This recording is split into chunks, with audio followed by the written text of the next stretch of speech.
কিছু বন্ধু থাকা লাগবে। রাত 2টার সময় মইরা গেছেন, বাইরে বৃষ্টি হচ্ছে, আপনার খবর পাওয়ার পরে সে ওখান থেকে ছুটে চলে আসবে। আর বাকি বন্ধু যাদেরকে বন্ধু মনে করতেছেন, সে ভাববে মইরেই তো গেছে, এখন তো বৃষ্টি হচ্ছে, গিয়া কি হবে, কালকে সকালে যাব। এই গ্রুপ থেকে দূরে থাকবে।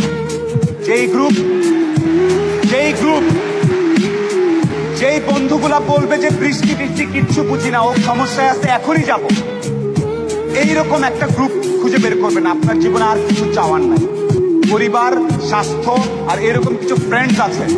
আপনি অলরেডি সুপার সাকসেসফুল, পৃথিবীর সর্বোচ্চ ধনী ব্যক্তির থেকে আপনি সাকসেসফুল।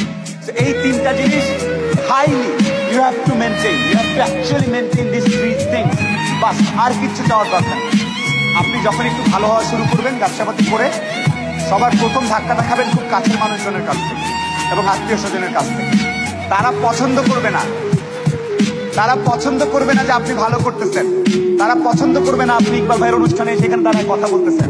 আপনার কাছের লোকজন আপনাকে বলবে, ও তো ব্যবসা, ও তো নষ্ট হয়ে গেছে, রাত 12টার সময় আসে, কি করে না করে, অনেক কিছু বলবে। সফলতা আসলে মাথাটা ঠান্ডা রাখবেন।